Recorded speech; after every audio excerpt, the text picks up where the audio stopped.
quel est le rapport, comme je disais, le rapport qu'on a avec soi, le rapport qu'on a face à l'amour, à l'entrepreneuriat, comment manger. Donc vraiment, grâce au yoga, tu vois, je me suis trouvée dans une situation où c'est pas juste, il faut que je gagne de l'argent, il faut que je puisse avoir ceci. Il faut que je gagne toujours de l'argent, bien sûr, parce que... Mais pourquoi choisir le sport pour gagner sa vie, sachant que tu avais la possibilité de choisir un autre secteur d'activité?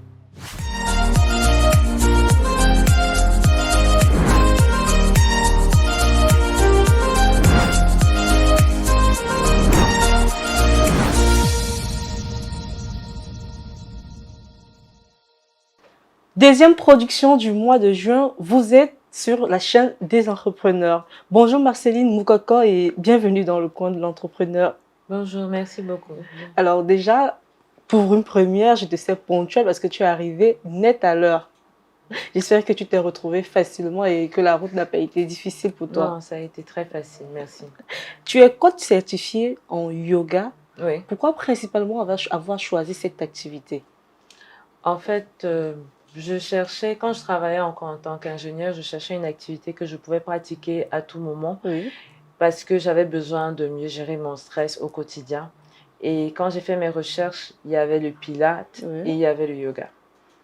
Et puis là-dedans, ne m'a pas, je crois, d'obédience chrétienne, le mot Pilate m'a beaucoup fait penser à Ponce Pilate.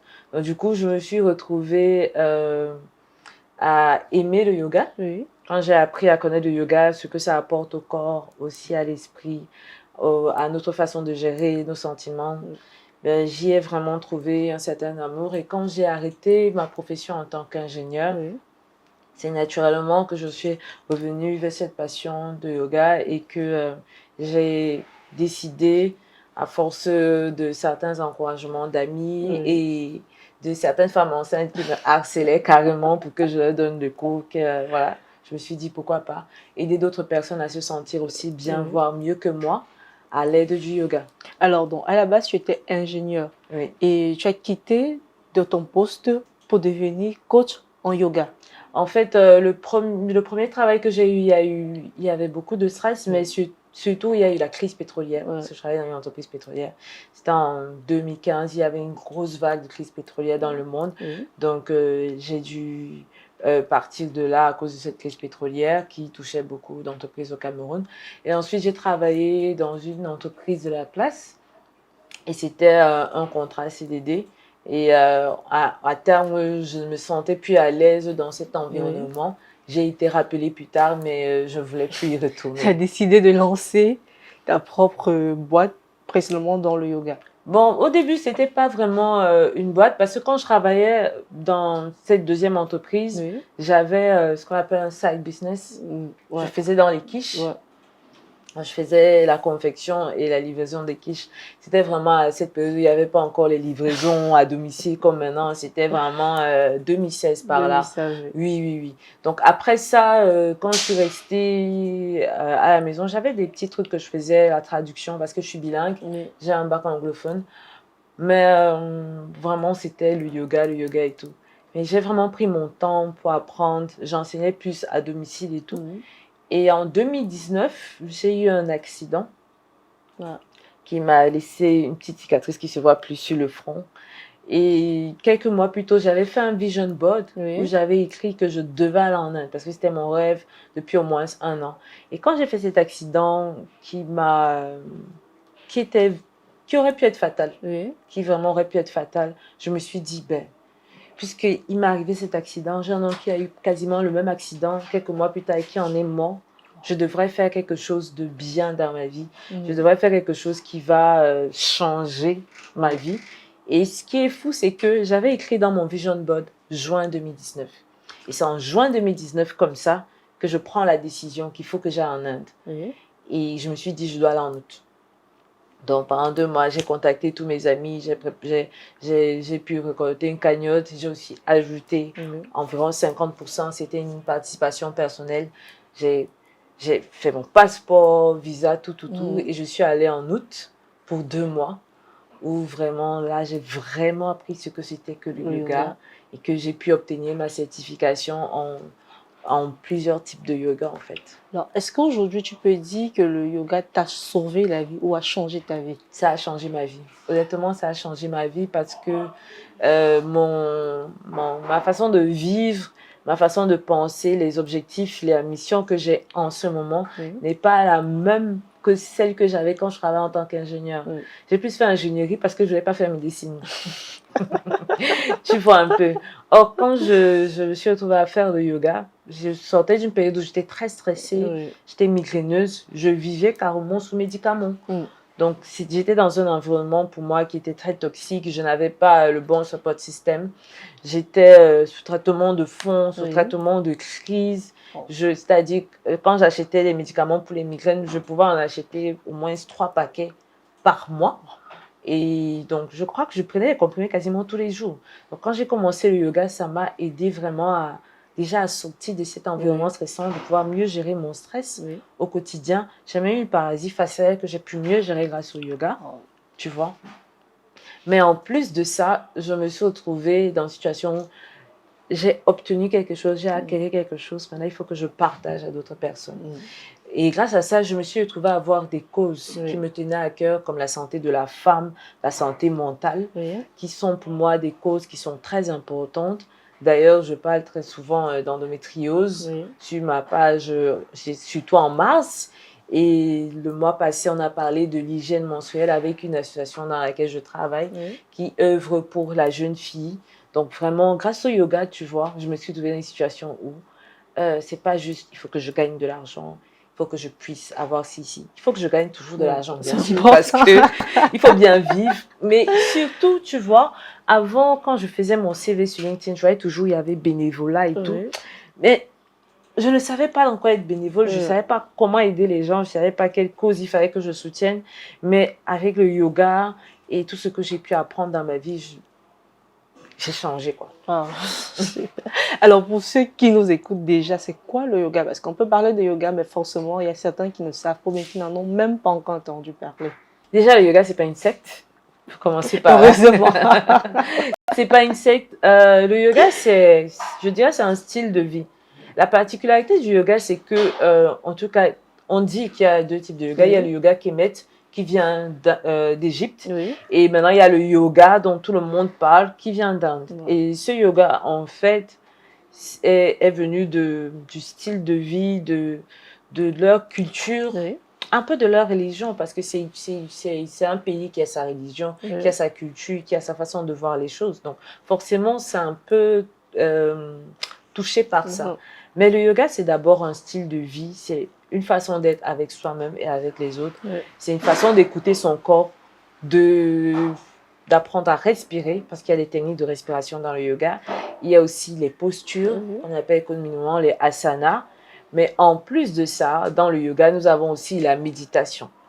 Mais bien évidemment, rien n'est obligatoire dans le yoga, tu vois. C'est pas genre, oh, si tu respires pas, quelqu'un va te taper parce que tu pratiques pas le yoga. Mais c'est bien de respirer. C'est mieux d'apprendre à respirer activement, consciemment. Mais en plus de ça, on a... quel est le rapport? Comme je disais, le rapport qu'on a avec soi, le rapport qu'on a face à l'amour, à l'entrepreneuriat, comment manger. C'est vraiment le yoga, je trouve que c'est un style de vie, c'est une façon de penser, de voir, où il n'y a pas qu'une seule façon de voir. Il y a une pléthore de façons de voir. Et c'est par rapport à ton environnement, par rapport à qui tu es, qu'est-ce qui marche pour toi? Alors, c'est vrai que tu nous as parlé de ton accident qui a failli te coûter la vie et aussi d'un accident qui a coûté la vie à ton partenaire. Mais à mon oncle. À ton oncle? Ah, moi j'avais compris partenaire. Alors, un accident qui a coûté la vie à ton oncle. Mais pourquoi choisir le sport pour gagner sa vie, sachant que tu avais la possibilité de choisir un autre secteur d'activité? Je ne considère déjà pas le yoga comme seulement du sport, tu vois. Parce que pour moi, c'est plus un style de vie, une façon de pouvoir gérer certaines choses qui nous arrivent dans la vie.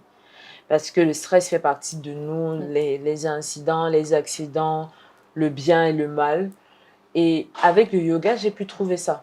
Je veux dire, quand j'ai commencé à pratiquer le yoga, j'ai vu quelque chose qui pouvait m'aider. Et pour moi, c'était effectivement important de partager ça avec d'autres personnes, tu vois. Donc, ce n'est pas que... pourquoi j'ai choisi le sport? Pour moi, c'est le bien-être. Bien-être. Tu vois, c'est le bien-être. C'est pas que le yoga. Le yoga, c'est vraiment la porte d'entrée pour moi. Oui. Mais quand je me retrouve avec des femmes ou avec des jeunes filles et que je dois parler de comment surmonter des situations, c'est le yoga qui est cet ingrédient. Oui. Mais il y a d'autres ingrédients. Mais c'est vraiment la gestion du stress, la gestion du bien-être. D'abord par le yoga, parce que c'est ce que je maîtrise le mieux. On vous attend parler, ça signifie que avec le yoga est un peu comme une sorte de traitement qui nous permet d'évacuer le stress, nos problèmes, apprendre, je vais dire, apprendre à vivre avec nos problèmes. C'est en gros ça, si je ne me trompe pas. Le yoga n'est pas forcément curatif, il peut être préventif. Oh, super. Parce qu'avec le yoga, on apprend à mieux s'écouter, mieux écouter son corps. Parce que dans l'exemple, par exemple, de la paralysie faciale, pour moi, c'était vraiment au début. Tu sais, en général, les gens, quand ils découvrent qu'ils ont une paralysie faciale, ben, tout le visage est à tomber, la bouche est à tomber. Mais j'ai senti ça venir. J'ai senti qu'il y avait quelque chose qui n'allait pas dans mon corps parce que j'avais appris avec le yoga à apprendre à mieux écouter mon corps. Avec le yoga, la plupart de mes clients, quand ils viennent faire le cours, ils me disent « Ah mince, je ne savais pas que j'avais un muscle là, j'avais ci, là et tout. » Justement, dans le yoga, contrairement à ce que les gens pensent, ça ne soit pas, on fait jusqu'à la fin. On a cette partie où on fait des postures, on fait dans la mobilité, la tonification, le renforcement musculaire, aussi la flexibilité, tu vois. Donc, un yogi ou une yogi, ce n'est pas juste quelqu'un qui va juste faire du grand écart. Ah, super. Et tu n'es même pas obligé de savoir faire le grand écart parce que le grand écart, malgré tout le travail qu'on fait, c'est d'abord la capacité du corps. C'est-à-dire comment ton corps a été construit dès le départ. Comment sont tes hanches? Est-ce que tes hanches sont fermées? Est-ce que tes hanches sont ouvertes? Certaines personnes y arriveront, d'autres pas. Mais ce n'est pas une compétition, en fait. C'est ce que j'aime avec le yoga. Le yoga, c'est pas genre, il faut absolument que je sache faire le grand écart. Il faut absolument que j'ai une posture exacte, exemplaire et tout. Mais c'est, est-ce que j'ai un meilleur rapport avec mon corps? Est-ce que si hier j'étais à A, maintenant je suis à B? Demain, je peux être à A. Parce que demain, mon corps est en train de me parler, il me dit, ça ne va pas. Je ne suis pas d'humeur. Quand je dis je ne suis pas d'humeur, ce n'est pas forcément moi, mais le corps. Parce que tous les jours, tu sais, des fois, tu te lèves le matin, tu n'es pas t'attrape. Tu vois? Oui. Et justement, c'est qui est bien avec le yoga. Et moi, j'ai vu ça avec mes clients et mes clientes, c'est que il y a des jours, ils me diront, ils ne peuvent pas faire telle chose. Et ce n'est pas parce qu'ils ne veulent pas. Alors, est-ce que tu offres un accompagnement? Oui. Et comment se passe l'accompagnement, les séances? Raconte-moi un peu. Alors, il y a deux types. Il y a les séances en groupe et les séances privées. Les séances en groupe sont sur un calendrier bien précis. En ce moment, c'est du mardi au vendredi. On a des séances à 17h50 et à 19h pour les adultes. Les mercredis et les vendredis sont spécifiquement pour les femmes enceintes, mais ouverts à tous. Nous avons aussi toujours le mercredi et le vendredi, mais à 15h25, des séances pour les enfants. Alors, on va partir sur un chiffre. En un mois, quel peut être ton chiffre d'affaires? Parce qu'on le sait, tu l'as déjà dit, avec le yoga, on gagne mieux sa vie, on peut payer les factures, on s'en sort. Mais quel peut être ton chiffre d'affaires en un mois? Bon, déjà, moi, je fonctionne plus sur de petits nombres. Et il faut savoir que ce n'est pas une activité très célèbre au Cameroun. Donc, c'est pas en ce moment que je vais me faire des blindes, je ne suis pas millionnaire et tout. Mais ça peut varier. Ça peut être très bon, comme ça peut être mauvais. Mais ça peut être très bon. Ça dépend. Des périodes comme le mois de mars, où il y a la Journée internationale de la femme, c'est un mois où on fait les entreprises, des personnes voudraient faire des choses en groupe. Donc, ça sera un mois qui sera boum. Mais en décembre, par exemple, c'est une période de fête, les gens préfèrent aller s'amuser, danser et tout. Il y a toujours des cérémonies en entreprise et tout, ou en famille, donc ça sera un mois qui sera plus down. Mais est-ce que tu encouragerais les jeunes à se lancer dans ce secteur-là? Pour un jeune entrepreneur qui désire se lancer dans une activité rentable, est-ce que tu conseillerais justement à ce jeune-là de choisir le yoga pour investir? Je crois que toutes les activités sont rentables déjà. Et que si quelqu'un veut faire le yoga, ça doit être parce que, en fait, il est d'abord passionné par ça. Avant de se dire, je vais gagner de l'argent. Parce que, comme dans toute activité qui se respecte dans un pays comme le Cameroun qui se respecte, tu auras des périodes très mortes et des périodes aussi très boom. Donc, si tu fais juste pour la rentabilité, pour moi, ça peut marcher, hein, mais après, la satisfaction personnelle d'apporter du bien-être aux gens, de créer une communauté et un bon rapport ne sera pas forcément au rendez-vous. Alors, est-ce que tu as un conseil à donner aux jeunes entrepreneurs qui nous écoutent? Je suis une jeune entrepreneur déjà, parce que j'ai créé l'entreprise légalement en 2020. Donc, je suis une jeune entrepreneur. Je dirais, il faut persévérer, il faut avoir un plan, il faut savoir où on va, il faut avoir une mission. Et il ne faut pas avoir peur, il faut être audacieux dans la limite du raisonnable. Et en plus de ça, il faut chercher des programmes.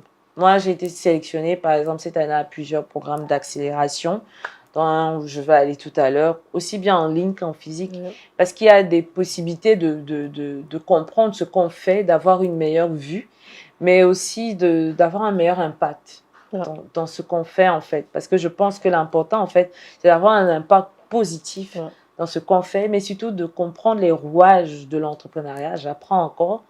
Je veux dire, depuis ce mois de juin, j'en apprends encore beaucoup plus parce que je suis dans un programme de la place. Je ne sais pas si j'ai le droit de donner le nom du programme ici, mais vous pouvez. Jabba Space Ladies Business Contest, c'est là où je suis en ce moment. J'ai été sélectionnée à la fin de l'année passée, au début de cette année, pour le Tony Elumelu Foundation, organisé par Tony Elumelu, celui qui a UBA et Transcorp. Et j'ai été aussi sélectionnée pour un programme américain pour les femmes entrepreneurs, AWEC, African Women Entrepreneurship Cohort, et pour un autre, ALX Entrepreneurship. Donc, à un moment, il faut avoir de l'audace, vraiment, parce que c'est ça qui nous permet de nous dire, je pense peut-être que je ne suis pas prête, mais je peux. Et c'est seulement en se lançant qu'on apprend, qu'on découvre, qu'on tombe et puis qu'on se relève. Alors, vous l'aurez compris, les amis, le parcours inspirant de Marceline, c'est vrai, elle le dit, elle n'est pas encore arrivée. Elle a encore tout un chemin à tracer, mais elle a osé. Et c'est en ce et avec ce mot que je résume son parcours. Quant à moi, je vous donne rendez-vous samedi prochain. Merci.